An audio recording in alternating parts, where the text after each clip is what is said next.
Este es un programa pagado. Los comentarios que se hagan en el mismo no representan necesariamente la opinión de JJ Publicidad y Entre Mujeres Radio. Mi vegana madre presenta Animal Voices Radio, el espacio creado para informar, concientizar y educar a las personas con el trato justo y amoroso a los animales. ¡Comenzamos! Animal Voices Radio. And good afternoon, everybody. I wish I had a cool catchphrase or a cool intro, but I don't have any of that. I just say good afternoon. So if you're listening to the replay in the morning, sorry, but it's going to be good afternoon for now. So today we have two very special guests, Douglas or Doug? Douglas. Douglas and Vanessa, who are powerlifters and athletes in their own right. And in a little bit, I will ask them to introduce themselves. I did want to give a little bit of an update. We got the trailer back last night from the shop, but it still had a little bit of issues, just like anything else. So it's going back in the shop tonight. So we're hoping to get it back really soon. In the meantime, we do have some events that we've already scheduled. Whether or not we'll be able to fulfill those is a different issue, but I think so. One way or another, we'll get it done. So if anybody was wondering where we were at with the trailer, that's where we are at. So, Vanessa, we'll start with you. Would you like to give us a brief intro, your name, what do you do? I know that you are multi-sport athlete, so if you could give us a little bit of background, that would be awesome. Yes, my name is Vanessa Espinoza. I've been a vegan almost 17 years. I own my own personal training business. I've been doing that for over 11 years. I've been an athlete my entire life. I started out playing basketball and became a high school American, one of the top 10 point guards in the country. Got a scholarship to play at Colorado State University and got drafted to play in the WNBA. After that, got into boxing, became a 3-time Golden Glove state champion, and recently just got into powerlifting thanks to my friend Doug. All right. With the WNBA, did you play? I didn't. My father passed away right at the time, and so I declined the offer and decided to stay home and take care of my mom. So what took you to boxing? That's kind of a... you know what? Growing up, my dad got me into it. My dad and my uncle, my grandpa were all professional boxers, so it was kind of like the family sport. That's what we did. And So you were a boxer before, but then you took it more seriously after? I did, because they wouldn't let me box in college. Oh, okay. I had to, focus on basketball, and then after I decided to compete. And Ron Lyle was one of my trainers. I don't know if you are a boxing fan. People out there might know Ron Lyle. Who was it? Ron Lyle. Ron Lyle. Probably one of the best heavyweights in the world. He fought Muhammad Ali. He was actually beating Muhammad Ali in all scorecards. He broke his jaw, and Muhammad Ali knocked him out in the last round. As he often did. So, I actually boxed. I never boxed in the Golden Gloves, because Golden Gloves were for the older amateurs. I boxed Silver Gloves. I actually fought out here in Prescott a couple of times. So I am familiar with the sport. And as a matter of fact, I'm training at Rodriguez Boxing Club on 15th and Roosevelt. Okay. I started earlier this year, and then I took like 3 months off. But anyways, nice. It's not about me. This it's is a tough about sport. you. So. I just moved here from Colorado, so I don't know the area very well. I don't know any boxing gyms here, but I'd like to, because it's just such a great sport. Yeah, and it's a really cool, laid-back gym. A lot of kids there, not a lot of egos. Cool. The trainer's really laid back. I go in, I do my thing, and I leave, and that's it. So, it's on 15th and Road, right next to Treehouse Bakery. Doug, so speaking of Doug, or Douglas, we'll get to you, Douglas, if you want to introduce yourself. Yeah, sure. I do want to piggyback off of that and say, right when you said the name of the boxing place, I was like, oh, that's right by Treehouse. It is, yes. If you name any important place by a vegan restaurant or eatery, I'll probably know what it is. So. That's your landmark is the Treehouse Bakery? Yes, it is. Sometimes they have good tacos there. I don't know who does that. I've heard, I heard they're pretty good. I actually had a carne asada burrito today that I was trying out, and I get to be my own guinea pig. So there's, as a matter of fact, I should have. Well, maybe next week I'll. Oh man, it's on the 26th. But one of the pit bull rescue places, they're gonna have a spay and neuter clinic. And they asked us if we could donate some burritos. So I was experimenting with some rice I made this morning, some black beans, and some of our famous carne asada. So hopefully we can get those burritos. Not hopefully. We will get those burritos to them. Yeah. So Doug, you said you've been vegan for about 3 years now? Yes, 3 years, and then it'll be 4 in February. Were you vegetarian before that whole thing? No, the morning that I decided to go vegan, I was like bacon, eggs, steak for breakfast. So it was just You just jumped in head first? yes. So what triggered that? What was your aha moment? My aha moment. It's funny you mentioned that because we were just talking about. Well, they were talking about boxing, and I was thinking, I know who Conor McGregor is. He's a boxer, right? Yeah, Well, half-ass one. Go right into the controversial stuff. But so Anderson Silva, UFC fighter. mm-hmm. I was looking up videos online because I wanted to see him break his leg again. Ouch. I don't like him as a fighter, so I was just like, I gotta be honest, I am a little squeamish with those. I've seen a few of those videos and I get a little like, oof, that's rough to look at. Especially, it's not so much the break, it's when they try to step again and the whole thing just goes sideways kind of in a weird way. So that gets me a little. So you were actually deliberately looking for that video. yes, I had seen it before, but I was looking for it again because that was like I had bought in some of his fights, and he always kind of sandbagged and did his stupid little dancing thing. So. Yes. And so I was looking up videos for that, and I came across a video by Durian Ryder. For those of you who aren't familiar, Durian Ryder at least was a famous vegan YouTuber. Mm-hmm. And the video was just him in a vegan t-shirt, said vegan, the real old school ones, says vegan right here, and then V stands for this, and all that stuff. And he was talking about, why did Anderson Silva break his leg? If he's such a top level athlete, why did he break his leg? If his diet is on point and all this stuff, why did he break his leg? And something about, I can't point to exactly what it was or what made me connect the dots. But the vegan YouTuber's point was, he was saying it was from all the animal protein and how it's bad for your bones and how it's leaches calcium. Right. How much of that is scientifically correct? I don't know. I don't claim to know. But something in that moment made me go, like, when you're a kid growing up and you first realize an adult is lying to you? Mm-hmm. It was like that moment for me. It was like everything in that moment, everything I had known prior to that moment was like, maybe I need to question this. Because I came from bodybuilding where you need your egg whites in the morning, you whey protein 5 times a day, you need your steak at night. Don't even look at soy because soy makes you, grow certain lady parts that men don't want. Tits? Yes. You can say that. It's I okay. can say that? Yes. Okay. That is telling me I can say that is a bad move on your part. But Bring it on. It might help the ratings. So just let it out. Don't worry about it. So crying. I think crying and controversial stuff. Maybe like throwing chairs would help the ratings too, but we won't do that today. Hey, but we can do it. we can Do whatever. So But if you want to cry or curse, go ahead. I'll do the ladder. Yeah, ladder. That one, So, yes. ladder. So, but yeah, it was something in that video just made me question everything, and then I went online that night, and I just started looking up, vegan bodybuilding and fitness. What popped up, Robert Cheek, and I started looking at his story. Started looking at all the vegan athletes, and then I was like, well, let's try it. And then the next morning, I told my lovely wife Christina, I was like, we should go vegan. And she was like, you? I was like, yeah. Okay, next segment we're gonna get you on the microphone, but continue, please. Yeah, and then it was I committed to it that week to at least try it out and see if it was possible to maintain strength, maintain weight. Another thing, I have a super high metabolism. For those that don't know me, oh yeah, I'm Douglas Tice, blah, blah, blah, intro, all that. For those that don't know me, I have to be constantly eating, otherwise I lose weight.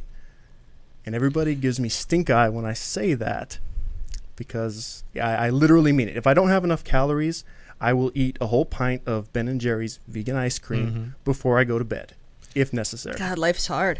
Right. It is. Struggle.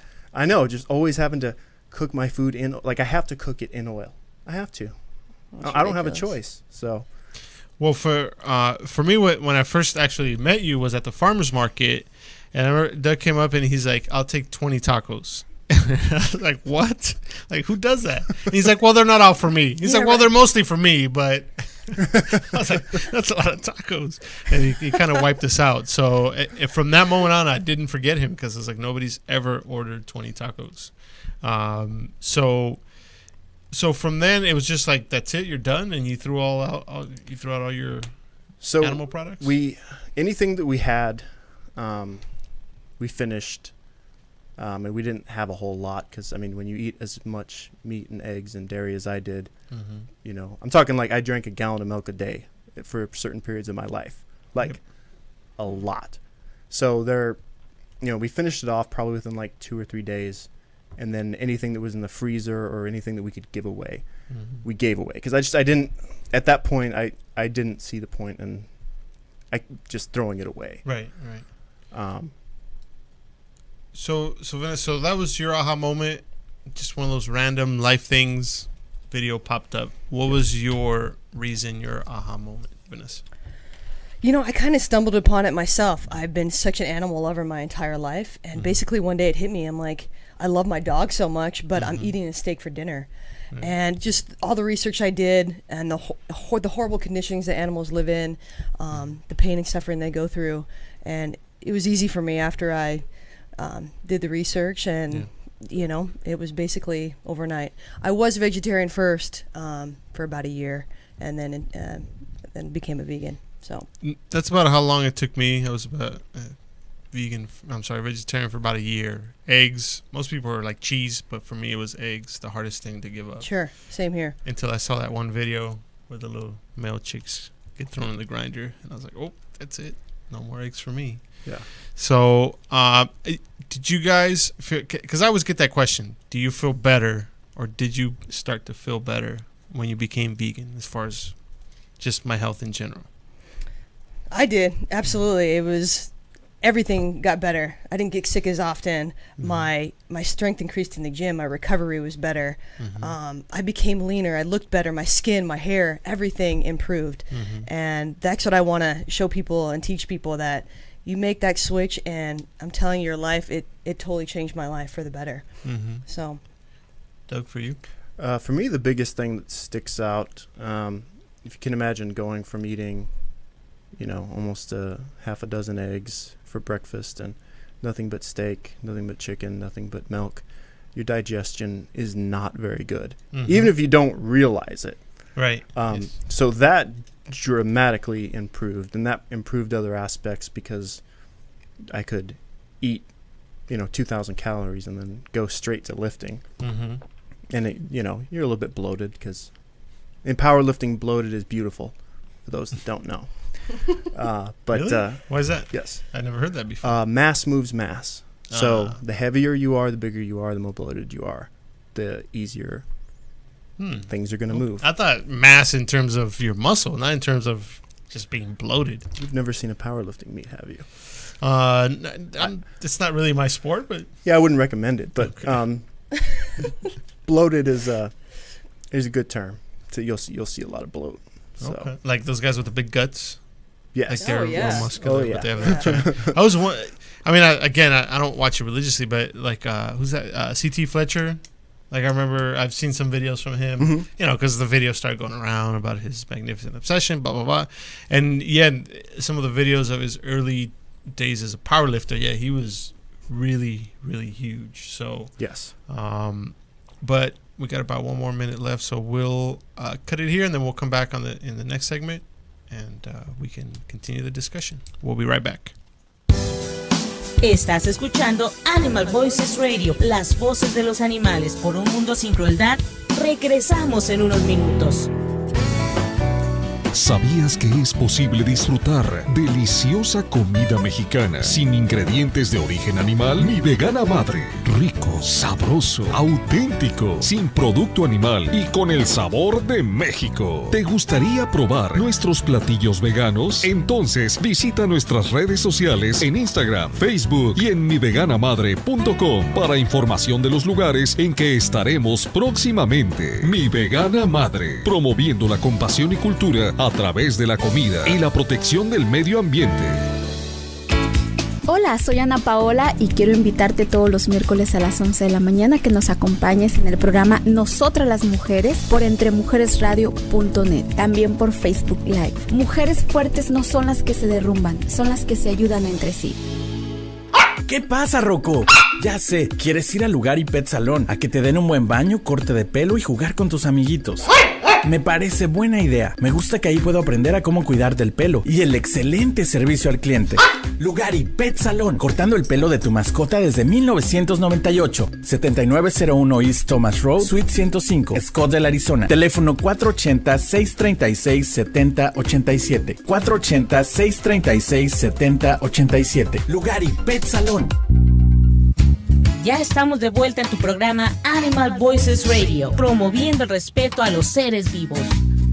And we're back. Again, I need a better catchphrase. So, a few highs to, we're going to say hi to Nadia Kaligi, Tucker, hi Doug, hi Vanessa. What's up, Nadia? Angela Solorio, Nacheli Wheats, Janet Vasquez. Sorry, I was too far from the microphone. Blanca Del Duarte, Lynette 40, Malinali Gonzalez, Ria Luz, Esperanza Gonzalez, Lupita Yaso. I am vegan and it's the best thing I could have ever done. And hi to Sandra Rodriguez. Thank you everybody for tuning in. So, Vanessa, for you, I'm not too familiar with your background, but did you get any pushback from your family or say, hey, like, what are you doing? That's crazy, your health? Well, that's one thing that is a sort of a recurring theme. Everybody starts to worry about your health, or depending on your background, your culture, your upbringing, your parents, siblings start to say, like, what are you doing? This is part of who we are, is eating meat. I know I got that pushback. Did you get any of that? You know, for my family, no. They were always really supportive. Being Latino, I mean, I know how it is. Food is such a emotional thing. I mean, everything we do, wedding, funeral, quinceañera, everything revolves If you're sad, around it's food. If you're happy, it's food. If you're angry, it's food. Everything's food. So yeah, so luckily that was, the easy part. Probably it was more difficult with coaches and teammates and just friends, colleagues, especially in the fitness community. It's such a meat-heavy industry, and get made fun of a lot, and people very critical of you until they see, like, hey, she's actually doing well, and she can be a high-performance athlete, do all these things, compete at the top level, and do well. So were you able to, quote unquote, convert anybody? Everyone was like, hey, I see what you're doing. I want to try that too. Yeah, a ton. I've converted a ton of people. A lot of bodybuilders, a lot of boxers have gone that direction. And I love more than anything to hear their feedback. I'm like, God, I feel so much better. That is the biggest thing. You see people, they're losing weight, they're reversing disease, they're getting off their medication. All those things, I just love to hear. I talk to people all over the world, and it's the same thing. Like, I'm feeling better. So you're a trainer now. What is your I don't know if specialty or what it is? Do you train in boxing, or you train in different sports, basketball, or just overall fitness? Overall fitness, but I do specialize in boxing skill, basketball skill, strength training, conditioning, kind of a little bit of everything. So. Now, you wrote a book too. You want to tell us a little bit about your book? I did, yes. It's been out about a month with Robert Cheek. He runs veganbodybuilding.com.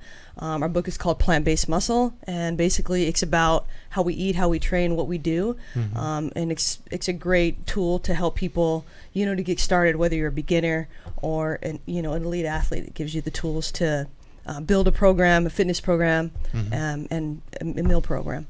Now, just a little personal question for me, because when I was training in boxing, some of the physical conditioning was just a whole lot of the functional stuff, like the bag, the speed bag, the crazy bag, jump rope, and push-up, sit-ups, but I've seen that a lot of boxers, a lot of athletes now actually do strength training and different types of conditioning to help them. Are there specific exercises you think can really help the performance of a fighter? Oh, absolutely. I believe strength training is the key to why I was able to become a 3-time Golden Glove state champion, but also do a lot of calisthenic type stuff. I did a lot of compound movements, Olympic lifts like power cleans, hang cleans, deadlifts, a lot of squats, but you know, again, criticism, people like, oh, you don't want to lift too heavy, get too bulky, where it was the opposite, you know. As long as you're boxing and you know, you're working out and doing your skill, you're going to be fine. You're not going to, you know, look like a bodybuilder. Right, and that was the school of thought I remember, is don't lift heavy weights. If you get too muscular, you're going to get too slow. But of course, sure, you know, if you're not boxing, if you're not training, absolutely. Right. I mean, I would agree with that. But I'm boxing, I'm running, I'm skipping rope, I'm doing all those things on top of strength training, and I think it's the key. Yeah, because actually the gym I go to has just a bunch of old rusty weights kind of in the corner. That's sort of secondary. And even things like wearing that plastic suit. I wish I could go up to the guys, but it's not my job because I'm not the coach or the owner. I'm like, don't put that plastic suit on. What are you doing?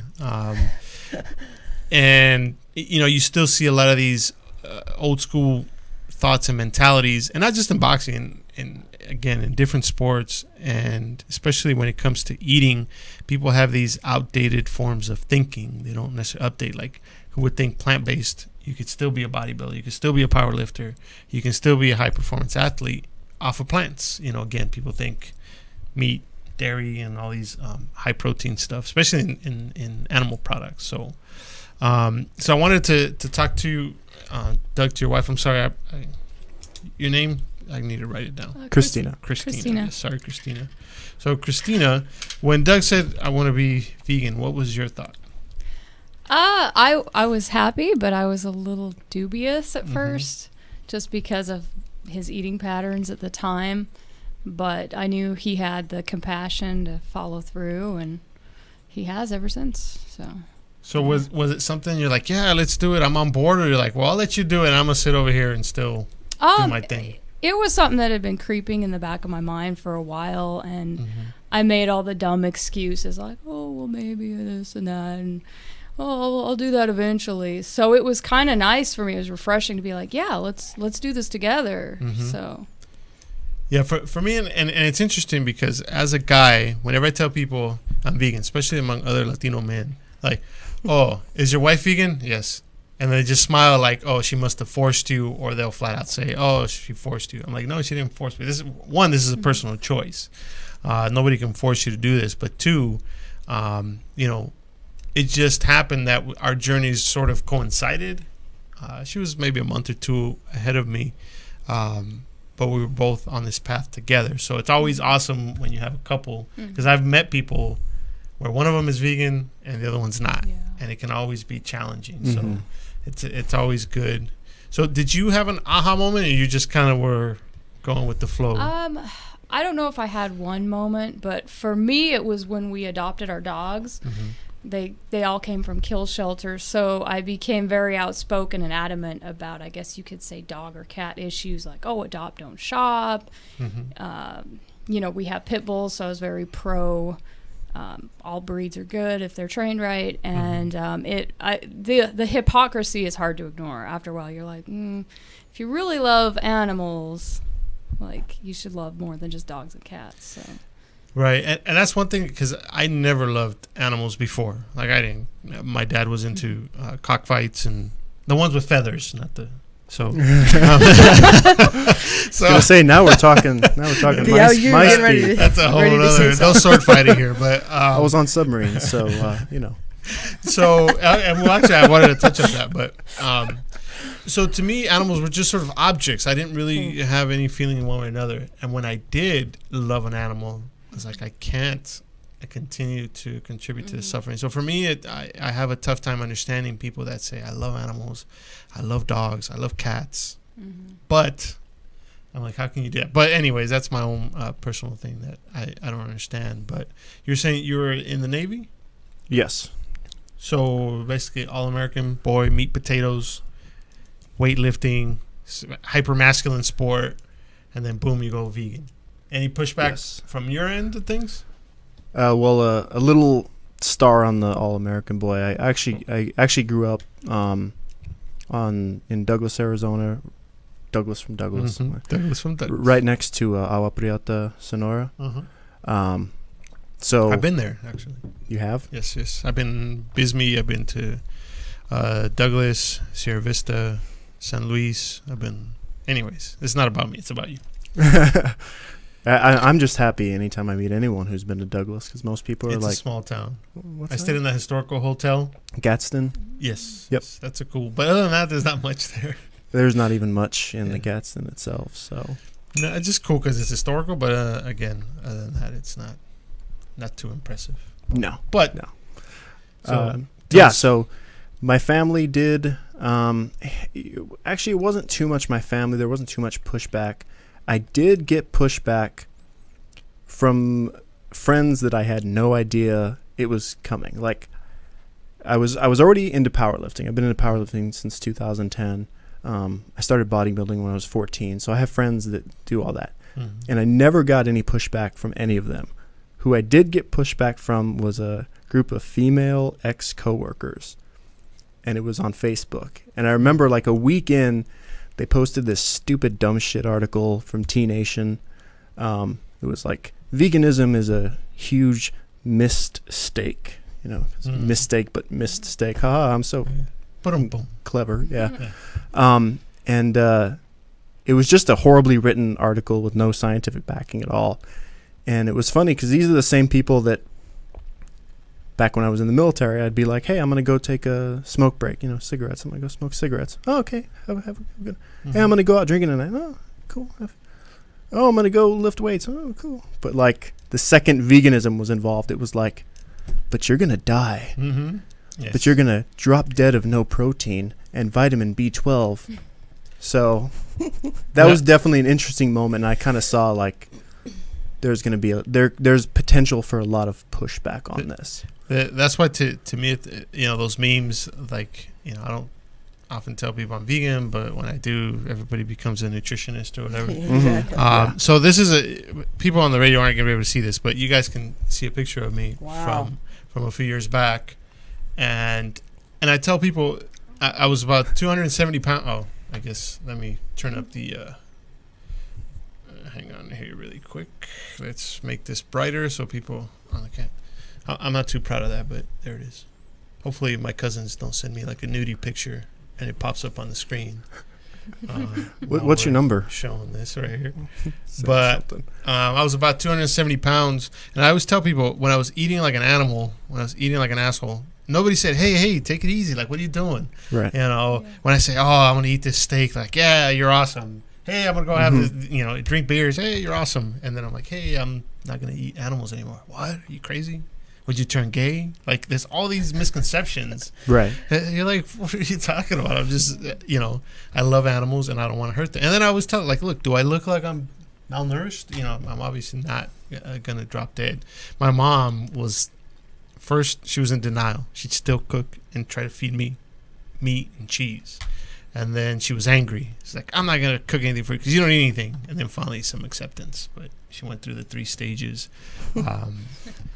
So, in terms of, for me, as far as, and I always tell people, I didn't lose the weight being vegan, so I want to be clear on that. I lost the 70 pounds on my own, before, not on my own, obviously on my own. Nobody was holding my hand, but, so to me, it's like, I'm not going to tell you that, and I'm not going to lie to anybody and say, hey, I lost all this weight. Look at this, how wonderful it is. But it certainly has helped me to keep the weight off. Because before, I had lost 50 pounds, and then I gained it all back. And then I lost 30, and then I gained it all back. You weren't vegan at the time? When you lost all your weight? No, I was not. But every time I lost weight in the past, I would put it all back and then some, because it's real easy to hit the drive-thru and get a cheeseburger and get the pizza, and everything starts to snowball again. So although it did not help me lose the weight, it has helped me to keep it off. So we're going to say hi to a few people, and then we're going to go to a commercial break. We want to say hi to Lupita. I hope I'm saying it right. Hassel? Nobody understands. It's a personal choice, and no one made me become vegan. A mí me preguntan que quién me metió en este culto y yo les digo que no es culto y nadie me metió. I get hassled for being vegan. She says that people ask her who got her into this cult or what is it with this cult. It is not a cult. So we'll take that up when we come back after this break. Al volver, más historias animalistas. No te despegues, estás en Animal Voices Radio. ¿Sabías que es posible disfrutar deliciosa comida mexicana sin ingredientes de origen animal? Mi Vegana Madre. Rico, sabroso, auténtico, sin producto animal y con el sabor de México. ¿Te gustaría probar nuestros platillos veganos? Entonces visita nuestras redes sociales en Instagram, Facebook y en miveganamadre.com para información de los lugares en que estaremos próximamente. Mi Vegana Madre, promoviendo la compasión y cultura a través de la comida y la protección del medio ambiente. Hola, mi nombre es Iván Lugo y quiero invitarlos a mi nueva aventura que se llama Rojo Radio A Flavor Adventure. Hablaremos de todas esas historias que tienen que ver con la comida, todos los miércoles de 6 a 7 aquí en entremujeresradio.net. En tu computadora, tableta o celular, escucha lo mejor de la radio en internet. Entre Mujeres Radio. ¿Qué pasa, Rocco? Ya sé, quieres ir al Lugar y Pet Salón a que te den un buen baño, corte de pelo y jugar con tus amiguitos. Me parece buena idea. Me gusta que ahí puedo aprender a cómo cuidar del pelo y el excelente servicio al cliente.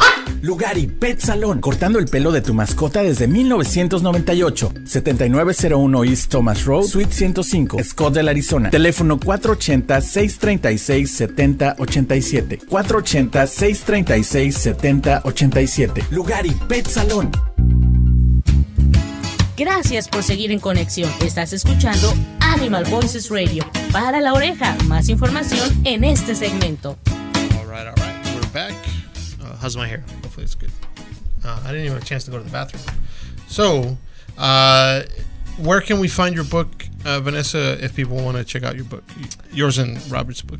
Yeah, you can catch me on Instagram at Plant Based Muscle, or my website is plantbasedmuscles.com. I'm Vanessa Espinoza on Facebook if you want to be my friend. But all my information is on there. Again, I do online training and nutrition. How do you do online training? I make workouts for people. They kind of tell me what they have as far as equipment, or what kind of gym they go to, and I personalize it for them. It's a 4-week program and meal plan as well. Okay. I see you have a lot of calluses. So not only do you tell people what to do, but you also still train. What is your go-to sport or your go-to workout? I'm a huge lifter. I lift every single day. I'll sometimes train 10 plus days in a row without a day off. Lifting is my passion. I still box. I hit the heavy bag 3-4 times a week. I do a ton of sprinting, cardio about 4 or 5 times a week. And again, I just got into powerlifting because of this guy. And I'm really... Yeah, right there. That big cheek guy in the back. And actually there, I was already starting to gain some weight. This was right around December, and I had gone for Christmas with my mom and my family. And when I got back, they're like, hey, let's take pictures for the thing. And I'm like, okay. So there I am with big cheeks. But so for me, do you ever get the craving to box again? Like, because I've never, ever been able to completely get away from it. I always end up falling back to it. But that's my first and really the only other sport I played was volleyball, which is completely different than boxing. Yeah, but, totally. But that was always my sport. So maybe that's why I would keep falling back to it. I always have that love for it. But do you ever get the urge to like punch and be punched? All the time. I love it. I love to spar. Yeah. I had my gym back in Denver. It was awesome. I had one of the best coaches, and I definitely miss it. It is a tough life, though. I mean, Yes. It's hard on your body. You feel crappy the next day. Your head, your body aches, and it's just hard to do both. Running my own business and boxing.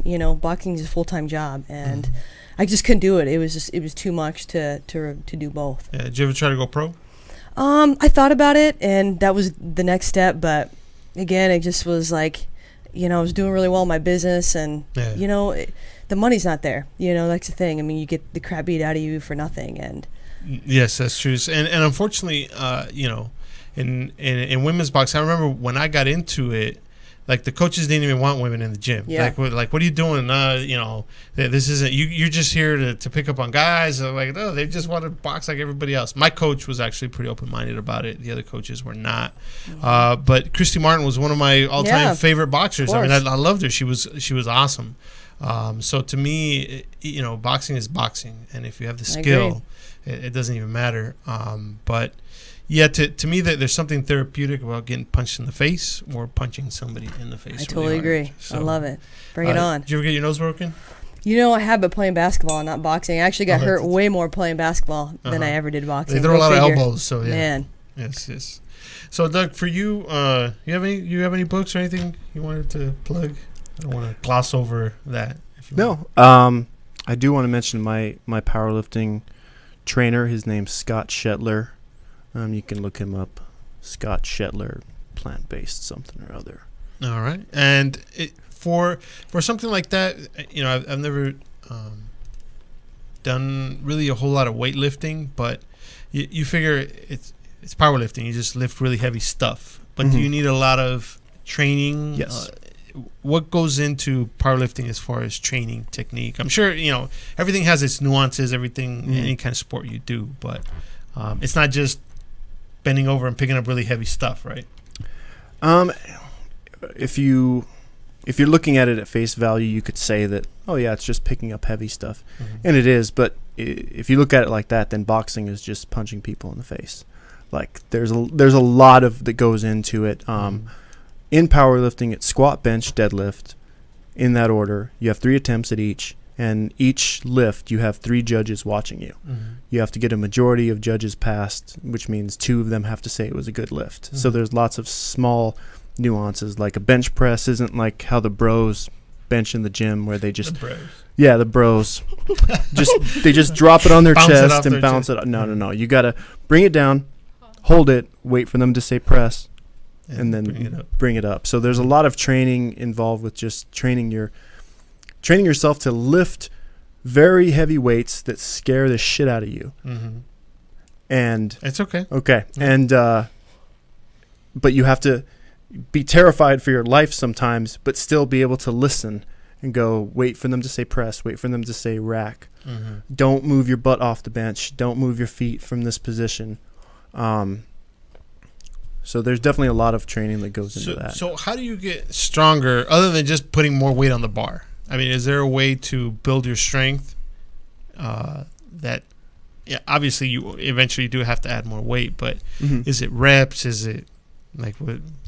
So if you were to take this to a powerlifting forum and ask that question, you would get 50 different people with 50 different responses.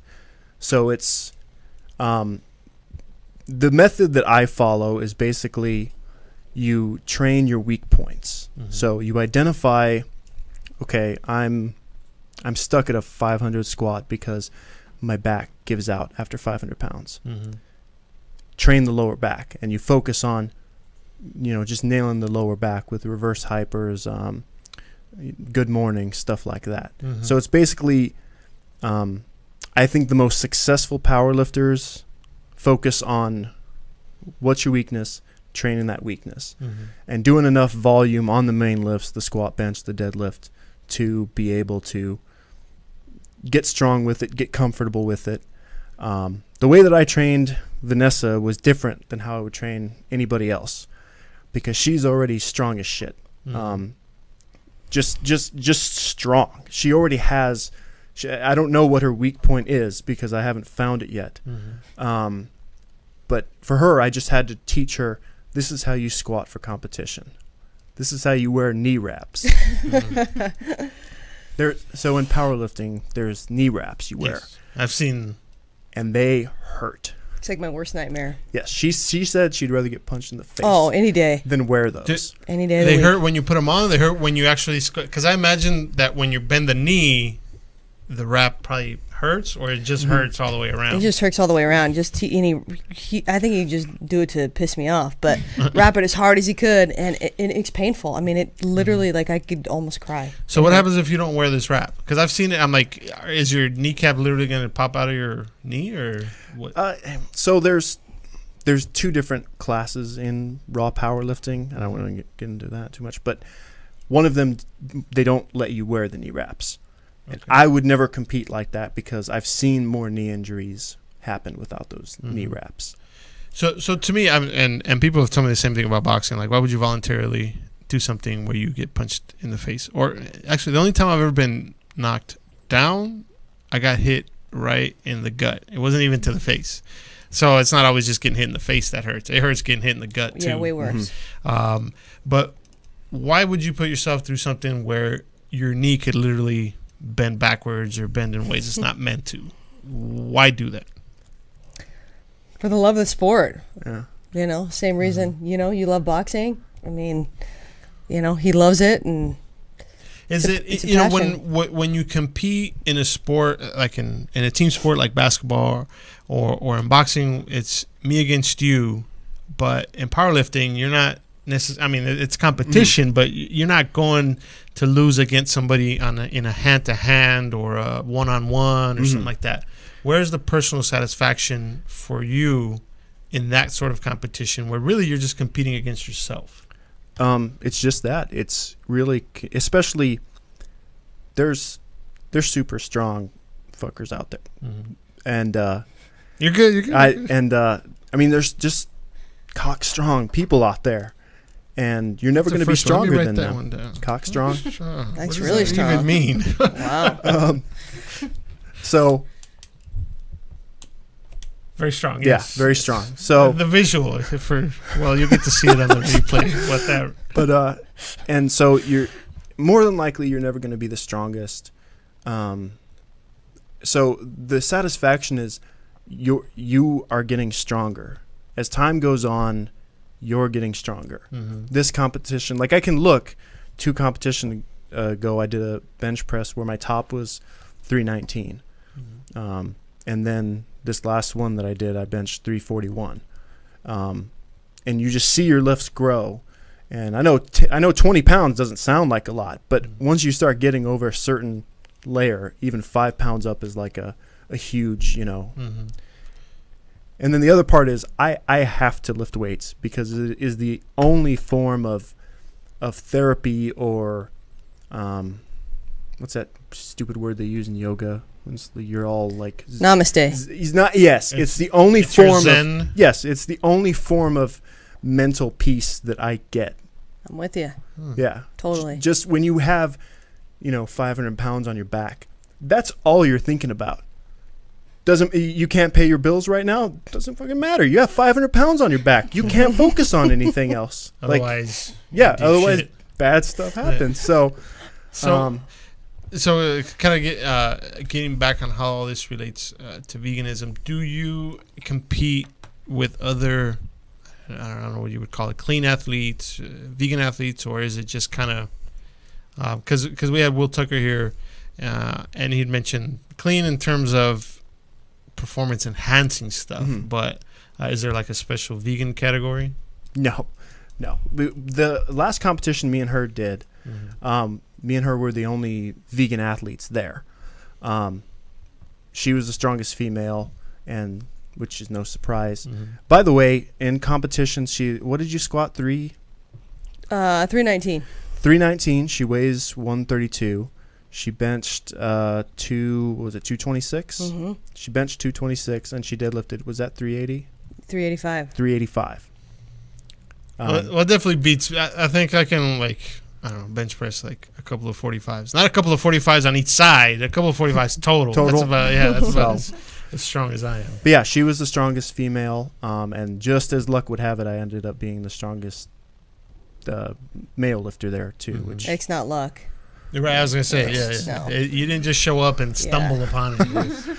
But so I think that spoke a lot because we were both in our vegan gear, veganed up. We had half the audience out there. You say, take that, fuckers. And half the audience was vegan, and I know a lot of people in the powerlifting community, and one of them came up to me afterwards, and he was like, "I don't think I've ever been a meet where there was like That's what you call it. It's powerlifting meet, not meat.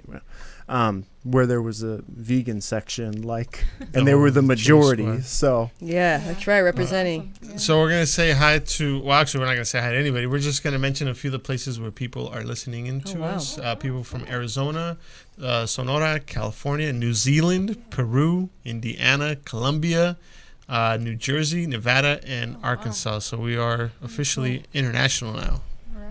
And Nadia Kaligi Tucker says, hi, Christina. Thank you for listening. Hopefully it's interesting, Nadia. You can give us the feedback later. But we'll be back after this break.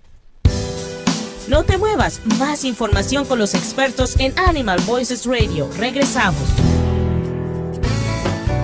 ¿Sabías que es posible disfrutar deliciosa comida mexicana sin ingredientes de origen animal? Mi Vegana Madre. Rico, sabroso, auténtico, sin producto animal y con el sabor de México. ¿Te gustaría probar nuestros platillos veganos? Entonces visita nuestras redes sociales en Instagram, Facebook y en miveganamadre.com para información de los lugares en que estaremos próximamente. Mi Vegana Madre, promoviendo la compasión y cultura a través de la comida y la protección del medio ambiente. La economía y tu vida regresa a entremujeresradio.net. Como siempre, con invitados expertos en temas relacionados con las finanzas personales y de nuestros negocios, finanzas, patrimonio, impuestos, seguros, educación, leyes y demás temas que apoyan nuestra economía. La información es lo más importante, no cuesta y sí suma a la economía y tu vida. Escúchanos todos los jueves a las 9 de la mañana, aquí por entremujeresradio.net y en Facebook Live. La economía y tu vida. Lo mejor de la radio en internet. Entre Mujeres Radio. Hola, yo soy Blanca de Olarte. Yo soy Eva González. Mi esencia es expresarme a través de los colores y las imágenes. Mi esencia es el amor. Así que te invitamos a escuchar nuestro nuevo programa Esencias. Todos los jueves a las 7 de la noche. Por entremujeresradio.net. Esencias. Ya estamos de vuelta en tu programa Animal Voices Radio, promoviendo el respeto a los seres vivos. And we're back.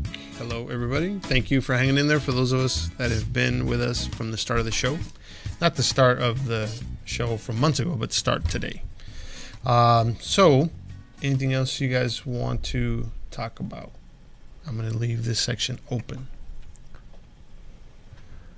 Dun, dun, dun. I think it's funny, just like I'm looking at his notes right here. I'm like, underneath Vanessa, it has like basketball, boxing, powerlifting, like all this stuff, and then like under mine, it's like Douglas. And that's it. And it was there was two choices there. We won't mention the other one, but I wasn't sure. And then I added the LAS at the end afterwards. And just so everybody knows who's ever tuning in, Douglas brought this in, but I told him it's okay. It's internet radio. The FCC does not regulate. I had to. So. I wrote that at home because for those that don't know me, I curse. I like cursing. It's what I do. Life is too fucking short to go through holding your tongue. Like, I like to use expletives to emphasize certain things. I curse a lot too, and actually with my kids, a little side note, nothing to do with veganism, but like I allow my kids to curse. Well, my oldest is 21. You know, I have a 21-year-old, 20-year-old, and an 18-year-old. But ever since, like, I remember my daughter coming home, Dad, and so said the B word. I'm like, they said bitch? Yes. I'm like, well, you can say it. You're telling me, no, Dad, I can't say it. I'm like, you're just telling me a story. You know, don't censor yourself. Mm-hmm. For them, it's hard to kind of come out of that mode. But I'm like, they're just words. And again, like you said, they're just a way to express a certain emotion sometimes. And I think sometimes they're necessary. But so for you, do you have any competitions coming out, or meets? I'm sorry. You can call them competitions too. That works. I am probably going to do May. There's one here locally that I'm probably going to compete at. The biggest thing with me right now is there's all kinds of different powerlifting federations, and there's all kind of different rules as far as what you can wear while you compete. Mm-hmm. There's powerlifting shirts that can give you... I've seen those. Yeah, yes. They put on like that kind of like a straight jacket. Yeah, does that help you? Yeah. So my biggest raw bench in competition was 341. Mm-hmm. Biggest in a shirt was 4. Raw. That sounds like you did it with a condom. But anyways, I mean, I wasn't wearing a condom, so that would have been weird to bench press while wearing a condom. But I guess it depends on how you do it. You might need one, right? What about does a sock count as a condom? Was it? Were you wearing a sock? Were you trying to get a bulge, or what's going on? Yeah, it's for the video camera. Okay. Yeah, just stuffing to make yourself look. You don't lift weights because you're hung. You wear tights or what? But is that the compensating part? Yeah, that's what. How do you find a weightlifter? Whoa. It's the guy that goes. We'll ask Christina afterwards. She might lie for me. We won't ask her. We won't put her on the spot like that. I barely got her to talk on the mic a little bit. So, but yeah, so my biggest thing is trying to figure out if I'm going to, go back. I'm gonna wear gear again because it's just more fun. Mm-hmm. Do you want to bench, 300 something, or do you want to bench 400 something? Does it help that much? Yes, it does, but it is scary as shit because it's if you get out of the groove even a little bit, that bar is going on your face or on your manhood. Yes, like there's no graceful fail. Yeah, on the angry inch. That's pretty accurate. Have you ever had that? Have you ever had because sometimes I've seen those where it just slips off and boom. Have you ever had that? I haven't. I don't lift that heavy. Well, first thing, I don't lift that heavy. That's not what I hear. But so the first thing is you grip the bar like that. Right. You never use a false grip. That's called a false grip, where you put the bar right here because again it can slip out. Is that for the bros trying to show off? It is for the bros trying to show off. It's funny because I was in the gym one time and I had my two little 45s, one on each side. I was like, I'm gonna throw an extra 10 pounds on each side. And then, I had no spotter. I'm just in there by myself. And boom, I got stuck and my legs were up in the air. Somebody ran over, helped me. It's one of those where by the time I got up and I looked around, the guy was gone. And I was like, oh, well, at least thank God he's gone. I don't know who it is. I don't have to look at him and be embarrassed. But I did have that moment. Thank you. Well, the funny thing is I do lift in my garage alone a lot of times, even the bench. Is that like a no? Like don't do that? They say don't do that, but I mean I have safety precautions that I'm comfortable using with, and I don't like people very much. I think YouTube is jam packed of videos where guys thought I got this. So do you put a camera? You should. We want to see that one day. I do, but we don't want to see you choke yourself to death. But. No, I use a safety rack and I put the pins right about face level. So if I have to, especially with a shirt, if I have to bail, I'll just turn my head and come down and hit that. All right. Christina's offered to spot, but I'm like, you're not gonna. Probably not gonna do a whole lot of good. Do a whole lot of good with 400 pounds. Once crazy, it decides to go, it's just gonna go. Done. Yeah. She spotted me a couple times with the shirt on. So yeah, that's pretty crazy. I want to get her in a shirt. Yeah, it'd be cool to see. It's amazing, the difference. And that was my first competition wearing wraps. I mean, I've lifted my entire life, but never have used wraps, and it was amazing the difference. I mean, now I'll never squat heavy without wraps. Yeah. So what does the shirt exactly do? Does it just help keep you aligned, or does it actually provide some kind of spring where it helps you lift more? So it does help you lift more as long as you know how to use it and your body can handle because 400 pounds still feels like 400 pounds. Like it doesn't feel any lighter. It feels like your hands get swollen afterwards. But it's polyester material that's just woven super tight. So literally if I was wearing one and I was pulling back like this, I wouldn't be able to pull back my arms. Okay. So it kind of functions like a little bit of a spring? Yes. Okay. Yeah, it's it's a workout. Even putting it on him, I'm like trying to put the jacket, and we look like two idiots in the garage. I'm like trying to dress him. I'm like, come on, push harder. And it's pretty funny. We need a video of that. You should. That's funny. If you ever see somebody wearing a squat suit, that's where it gets really comical. Because when you're putting on the squat suit, pants, you're pulling up, you're gyrating your hips, trying to get into them, and I just had a visual because every once in a while. Because my weight kind of fluctuates a little bit. But when I put on certain pants and a little tight, the underwear will roll up on me. So I kind of have to. So when you're putting on this suit, can you even be wearing underwear or what's going on here? You have to wear that thong, or what's? So some federations stipulate that you have to wear tighty whiteys. They even regulate that. That's some. I don't compete in those federations. Do they have to be white? Because what if you kind of shard a little bit? I know that. Yeah. Can you wear the black ones? Or? I don't compete in that fed because Yeah. Well, that's yeah. Because I'm a grown ass man. You're not gonna You're not gonna inspect my underwear. What the fuck is this? They really have a guy coming around checking your calzones? Yes. They have a guy That's coming and checking your chones. Some of them. I don't compete in those ones, but yeah, it does get. It's when you're wearing a squat suit, everything just hurts. Like when you take it off, you cut up on your hips. You have cuts. He had these bruises. I'm like, dude, what did you do? He's like, oh, that was for my suit. Like, because it compresses it, and it's cloth, really but it cuts into you. Can you have kids after wearing that suit? Sounds like. Well, I mean, we've been married 14 years and we don't have kids, so there you go. That might be it. The powerlifting. The suit, man, just squashed your baby maker, man. What's going on? Baby maker. That's funny. But where do you guys work out? Where's your gym located? In case people want to stop on by. Well, you said your garage, but I do other ones, but she can go ahead. I just train at LA Fitness. I'm all over the place training. So. Do you do your personal training there, or that's where you work out? That's where I personally work out. I train people at their homes, so I go into people's homes and train them. Okay. Do you guys, in case somebody's listening, do you want to talk about, like, what do you charge per hour, per month, per membership, something like that, or just have them contact you? It just depends. I give people a deal if they go more than twice a week. And I do grocery shopping tours with people, helping people. With meal plans and training programs. I mean, some people need me just one time. Some people need me, So it just depends on how in depth and what all you got to do. Yeah, but all my information is on my website at plantbasedmuscles.com. Yes. Doug, you have, like, YouTube channel or something?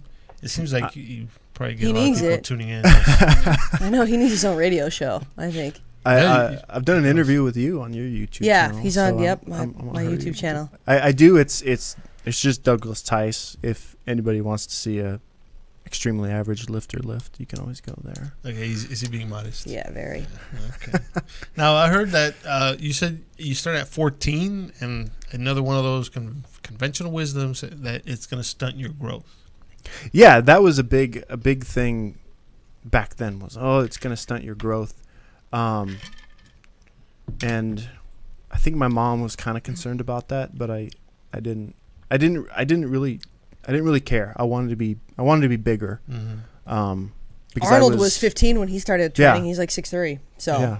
So yeah, no, I don't think there's any truth to that. But even at the time, I really didn't care. I just wanted to be big. It's crazy that at 14 you had this passion. Like at 14, the only thing I had a passion for was masturbating. Like I didn't, like I can't even believe that you would have such a drive or like know what you wanted to do. I mean, I had that passion too. At 14?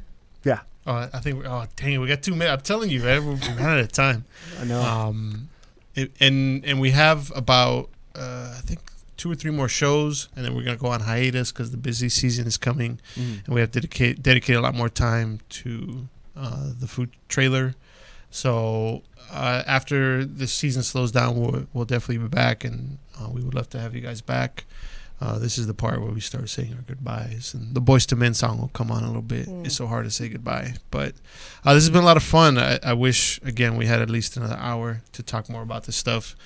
We could talk boxing. We could talk about the Angry Inch or whatever you want to talk about. We could, or what was it, Cockstrong? Cockstrong. We could talk about that too. Hopefully we don't anger any vegans. Hopefully we aren't being too unpolitically correct, but that's who we are. Thank you guys very much. We love the animals. Yeah, appreciate you.